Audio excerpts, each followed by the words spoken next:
कबीरा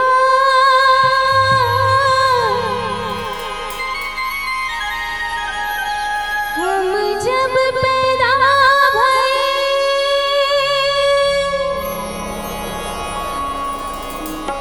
जग हंसे हम रोए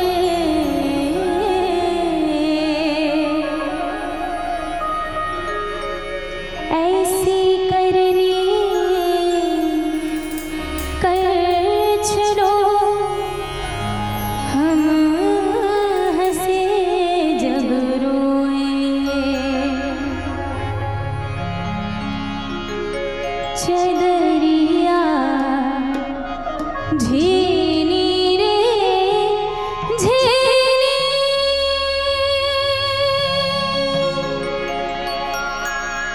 हे राम नाम रस पीनी चदरिया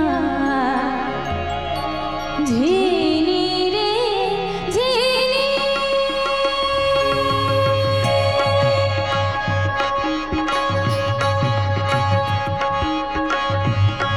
चदरिया झीनी रे झीनी हे राम नाम रस पीनी चदरिया झीनी रे झीनी हे राम नाम रस पीनी चदरिया झीनी रे झीनी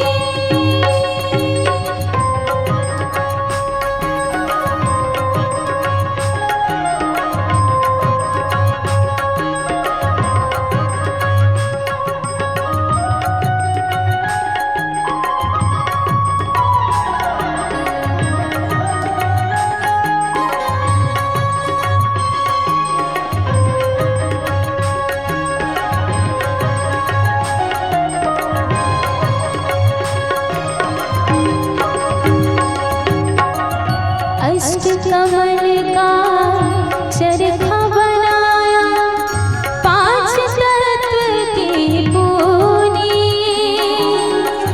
अष्टकमल का चरखा बनाया पांच तत्व की पूनी नौ दस मास पुरन को लागे नौ दस मास बुरन को लागे मूरख मैंने कीनी चदरिया झीनी रे झीनी हे राम नाम रस पीनी चदरिया झीनी रे झीनी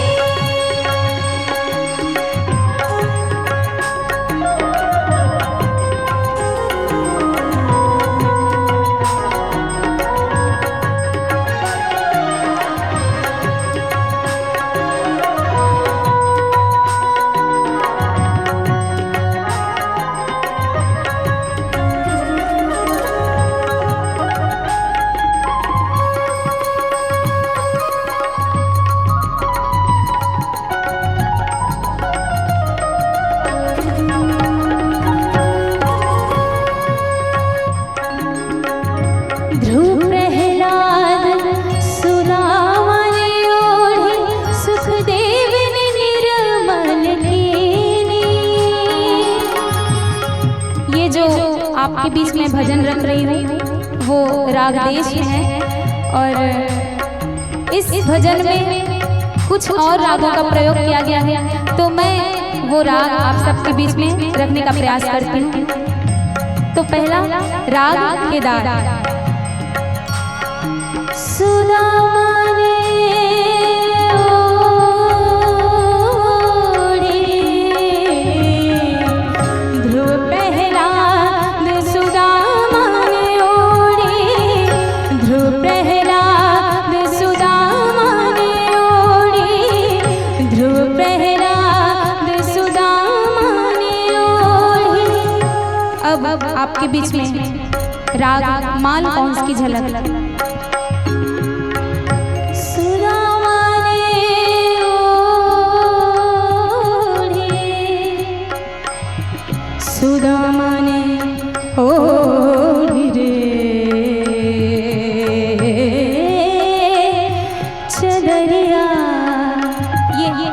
राग मालकौसी।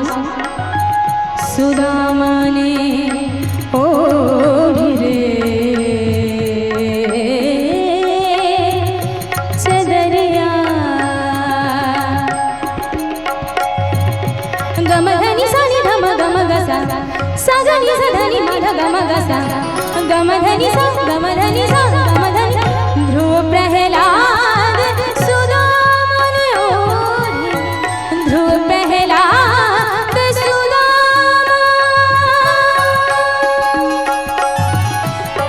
सा गम सा नि धम गसा, गम धनी सा गम धनी सा गम धनी गम धनी सा गम धनी सा गम धनी गम धनी सा गम धनी सा गम धनी। ध्रुव प्रहलाद सुदामा ने ओढ़ी, सुदामा ने ओढ़ी रे। अब आपके बीच राग बसंत।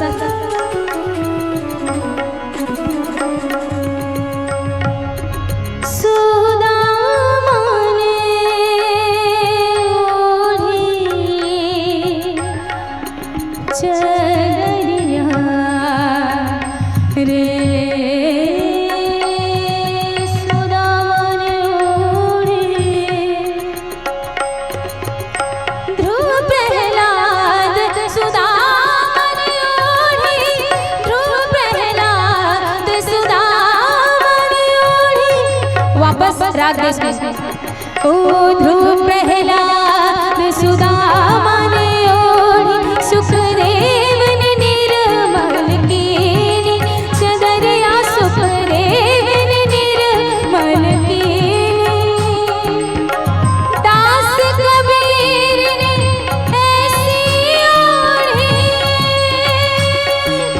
दास कबीर ने ऐसी ओढ़ी, जो कि त्यों धर लीनी चदरिया झीली रे झीली। हे राम नाम रस पीनी चदरिया झीली रे झीली झीली झीली झीली। हे राम नाम रस पीनी चदरिया झीली रे झीली रे झीली रे झीली। हे राम नाम रस पीनी चदरिया झीली रे झीली।